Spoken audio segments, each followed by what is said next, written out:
superheroes and their stories and their movies. You know, I'll tell you what I think it is. I think it is that we are so drained by the circumstances in the world, and we feel so disempowered and helpless as we hear about war and gas prices and disease and challenges and crime and hate, and it just seems to like suck the life out of us. But what we can do is we can from time to time, you know, go into a movie theater and buy a ticket and get some popcorn and soda. That's required in my world. If you go to a movie, you gotta have popcorn and soda. It goes with the territory. And for 2 hours, you can sit there and fly on the wings of hope that there is a superpower, a superhero who can come in and fight all this evil and make it go away. Well, that's a really good thought. Unfortunately, after we walk out of that theater, we walk back into our life circumstances. Nothing has changed.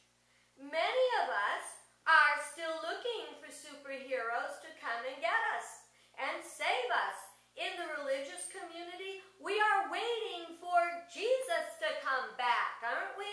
We're waiting on that second coming. Come, Jesus, fix us. But maybe that wasn't the plan. Maybe Jesus had a different plan. Maybe the plan was to teach us how we can also be superheroes, and we can be the ones, instead of always needing to be rescued, we can be the rescuer. Let's look at some of the characteristics of a superhero. A superhero is extraordinarily strong.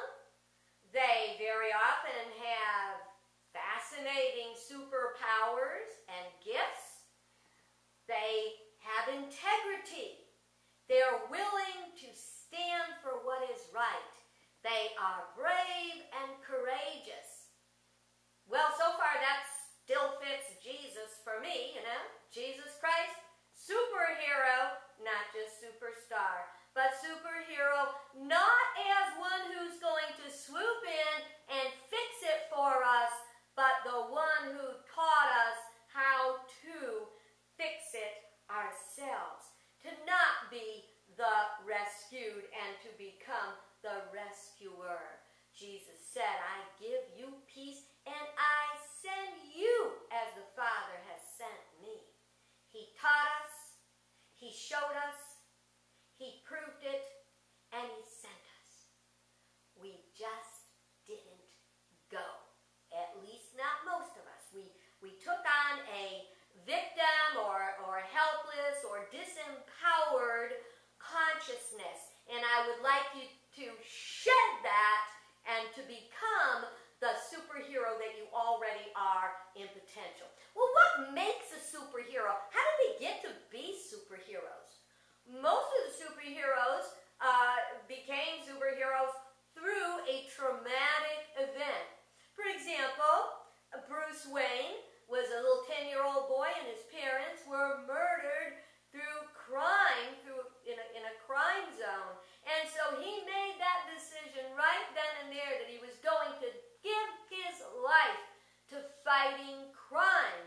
Now, Bruce Wayne, who's that? Batman. Batman developed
into your life.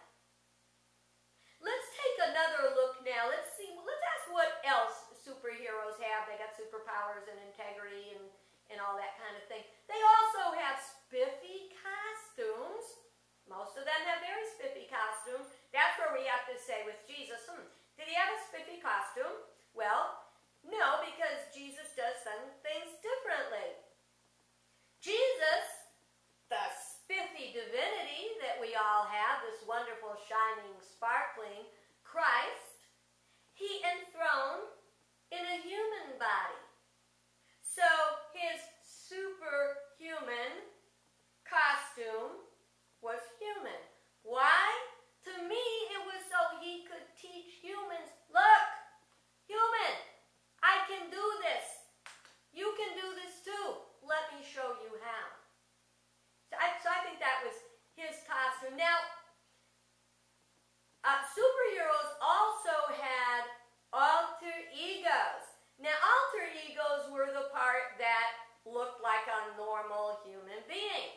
Superman had Clark Kent. Clark Kent, little meat guy with the glasses and the little suit working for the newspaper. But the minute his superpowers were called on, just show him a phone booth and he was good to go. So we also have alter egos. Our alter egos are our persona, our personality. Most people can look at you and not necessarily see that superhero within you. That doesn't mean the superhero's not there. It means you just haven't exposed or expressed it in that way.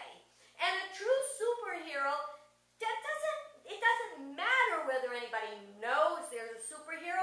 As a matter of fact, they prefer they didn't know they were superheroes. That's why they had their everyday alter ego, and then they had their superhero. Why?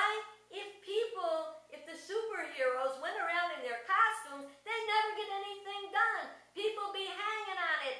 Do this for me. Make that happen. Make that go away. Bring that to me. Isn't that the way it was with Jesus?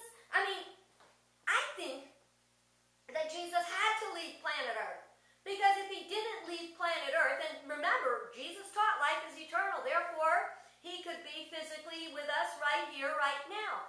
But if he were, there would be such a crowd around him, begging him to fix what they can fix themselves, that he wouldn't be able to help anybody.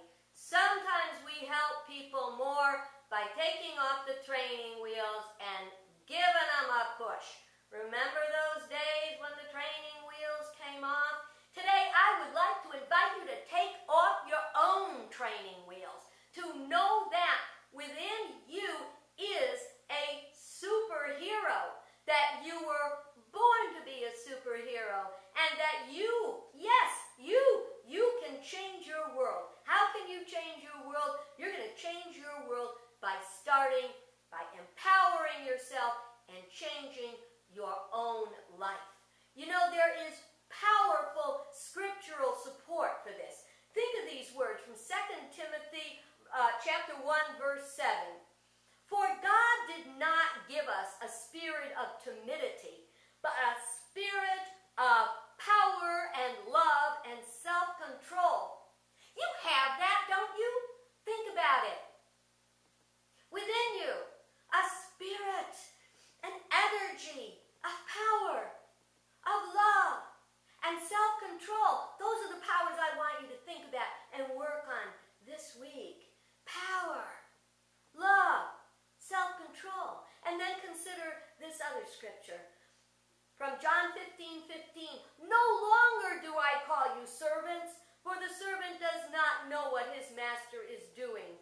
I have called you friends, for all that I have heard from my Father, I have made known to you. Okay, we are being called out to step it up, and I invite you this week to step it up. Let's have a little bit of fun right now. I'd like to ask you, what is your superhero, your inner superhero? What is your superhero's name